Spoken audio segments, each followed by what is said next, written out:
नमस्कार श्रोतेहो, पोथी वाचन या आध्यात्मिक यूट्यूब चॅनलवर तुमचे खूप खूप स्वागत.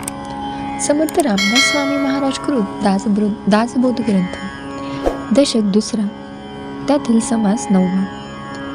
यामध्ये विरक्त लक्षण याचे वर्णन केलेले आहे.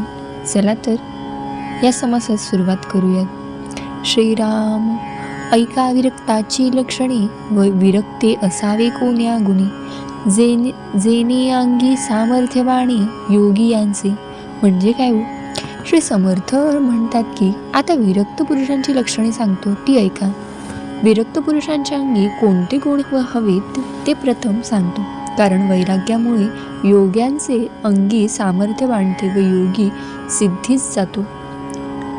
विरक्तीमुळेच उत्तम कीर्ती मिळते, मनुष्य जन्माचे सार्थक होते व वैराग्य संपन्न मनुष्यास थोरवी प्राप्त होते. या गुणांमुळे स्वस्वरूप साक्षात्कार होतो. त्यामुळे आनंद उचंबळून येतो आणि विवेकासहित वैराग्यही दुपटीने वाढू लागते. त्या गुणांचेच सुख उचंबळून येते, सद्विद्येची प्राप्ती होते आणि मोक्षसहित सर्व भाग्य व ऐश्वर यांनी जीवन संपन्न बनते.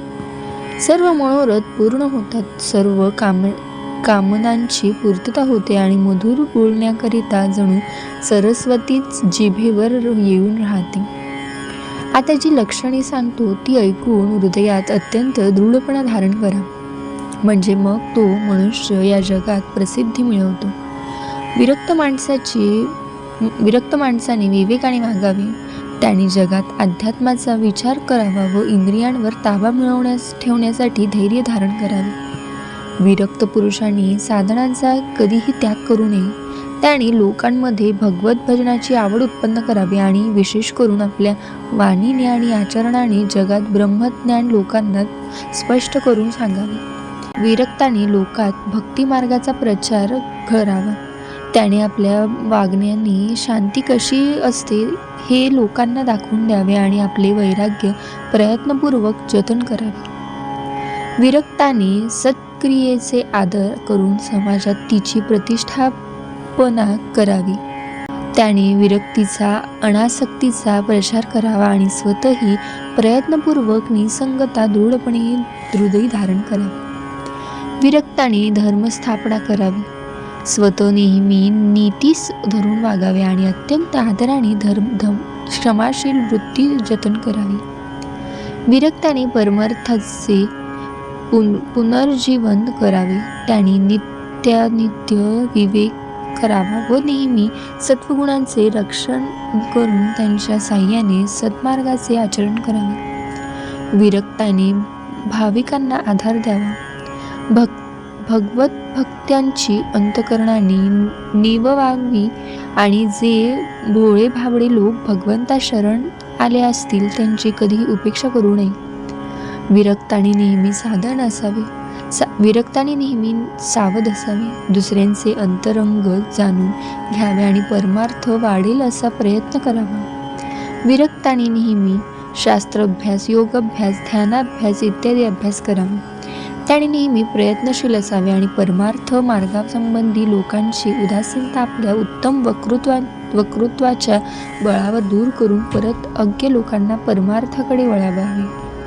विरक्ताने शुद्ध आत्मज्ञानाचा उपदेश करावा. त्याने वैराग्याची स्तुती करावी व लोकांच्या शंकांचे निरसन करून त्यांना निसंदेह असे समाधान मिळवून द्यावे.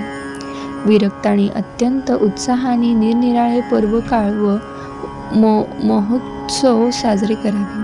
त्यानिमित्ताने मोठ्या आदराने थाटाने भक्तांचे समुदाय एकत्रित करावे आणि प्रयत्नपूर्वक अत्यंत वैभवाने थाटामाटात त्या उत्सवात भजन, कीर्तन, प्रवचनादिक उपासन मार्गाचे अवलंबन करावे.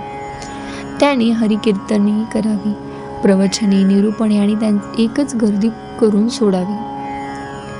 भक्ती मार्गाचा आवेशाने प्रचार करावा की त्या योगे निंदक दुर्जन यांना लाज वाटावी.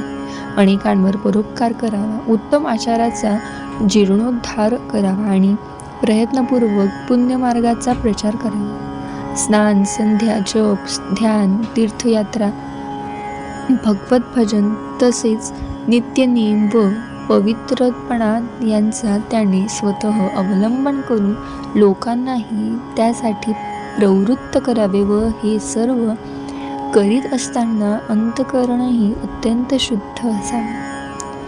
विरक्ताने शुद्ध निश्चयाने वागावे. सर्व लोकांना सुख देण्याचा प्रयत्न करावा आणि सर्व असे वागावे की केवळ संगतीनेही जगातील लोकांचा उद्धार होईल. विरक्ताने धीर, गंभीर व अत्यंत उदार असावे. तसेच त्याने अध्यात्मनिरूपण करण्यातही नेहमी तत्पर असावे. विरक्ताने नेहमी सावध असावे आणि नेहमी सन्मार्गाने चालावे. लोकांसाठी शरीर झिजवून त्यांनी उत्तम कीर्तिरूपाने अमर व्हावे.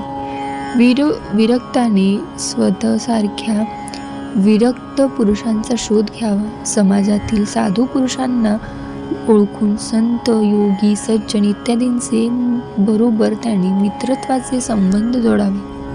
त्या सर्वांना आपलेसे करावे. विरक्ताने स्वतः नाना पुनश्चरणी करावीत. निरनिराळ्या तीर्थक्षेत्रात दर्शन घ्यावे.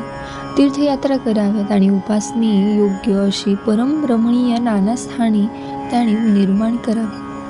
विरक्ताने लोकसंग्रह करावा, पण स्वतः कोठेही आसक्ती होऊ नये. कशाविषयी भलती आशा कधीही बाळगू नये. विरक्ताने आपले स्वरूपाचे अनुसंधान कधी सुटू देऊ नये. आचारभ्रष्ट कधी होऊ नये आणि पराधीनपणे कुणाचे अंकितही होऊ नये. विरक्तास वेळ प्रसंगाचे भान नेहमी असावे व त्यास योग्य असे त्याने वागावे. यासाठी तो सर्व दृष्टीने चतुर असणे जरुरी आहे. विरक्ताने एकांगी कधी असू नये. त्याने प्रत्येक विषयाचा सर्व बाजूने अभ्यास करावा आणि जाणण्यायोग्य जे जे असेल ते सर्व जाणून घ्यावे. त्याने भगवंताची सगुण चरित्रे जाणून घ्यावीत. वेदांताचे निरूपण त्यास साध्य असावे.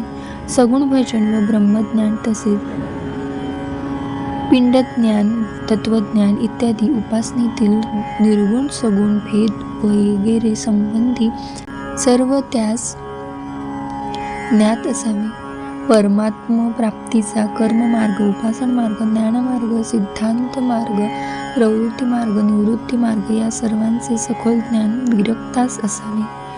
भगवत भक्तीची प्रेममय स्थिती आणि किंवा ज्ञानी लोकांची उदासीन स्थिती, योग्याची योग स्थिती व ध्यानी लोकांची ध्यान स्थिती तसेच जीवनमुक्तीची विदेहावस्था व सहजावस्था याचे अचूक व सानुभवजन्य ज्ञान विरक्त पुरुषास असावे. याशिवाय नाना प्रकारचे प्रकाश व त्यांचे दर्शन, विविध प्रकारच्या मुद्रा, योगासने, विविध मंत्रे आणि विविध प्रकारची यंत्रे तसेच अनेक प्रकारची विविध विधिविधाने व परमार्थ मार्गातील विविध प्रचलित मते या सर्वांचे ज्ञानही विरक्त पुरुषाने करून घेऊन नंतर वाटल्यास सोडून द्यावे.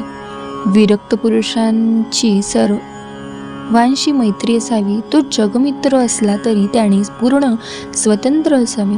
विचित्र वाटतील असे अनेक गुणही त्याच्या ठिकाणी असावेत. थोडक्यात ती अनेक गुणांनी संपन्न असावा. विरक्ताने नेहमी वैराग्य संपन्न असणे जरुरी आहे. तो हरिभक्त असावा तसेच जीवनमुक्त असून निसंग असावा. विरक्ताने अनेक शास्त्रांचा सखोल अभ्यास करावा. परमार्थ प्रतिकूल मतांचे त्याने खंडन करावे आणि मुमुक्षांना शुद्ध परमार्थ मार्ग कळावा म्हणून मार्गदर्शनही त्याने करावे. विरक्ताने शुद्ध परमार्थ मार्गासंबंधी अचूक मार्गदर्शन करावे. लोकांच्या मनातील शंका, संशय यांचे निरसन त्याने करावे व सर्व विश्वातील लोकांवर प्रेम करावे.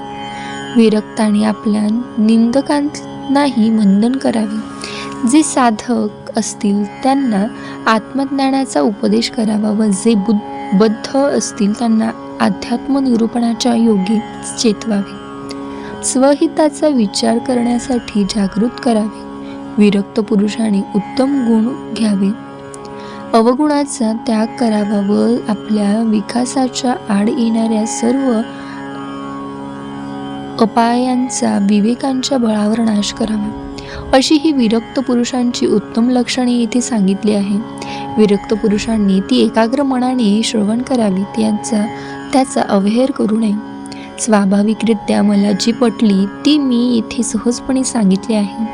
त्यातील पटतील तितकी श्रोत्यांनी घ्यावी. मी फार बोललो म्हणून त्यांनी खिन्न होऊ नये, परंतु ही उत्तम लक्षणे न घेता बाष्कळपणे जो अवलक्षणे घेतो त्याच्या ठिकाणी बढत मूर्खता मात्र येते. त्या बढत मूर्खाची लक्षणे पुढील समासात वर्णन केली आहेत, ती श्रोत्यांनी सावध होऊन ऐकावी.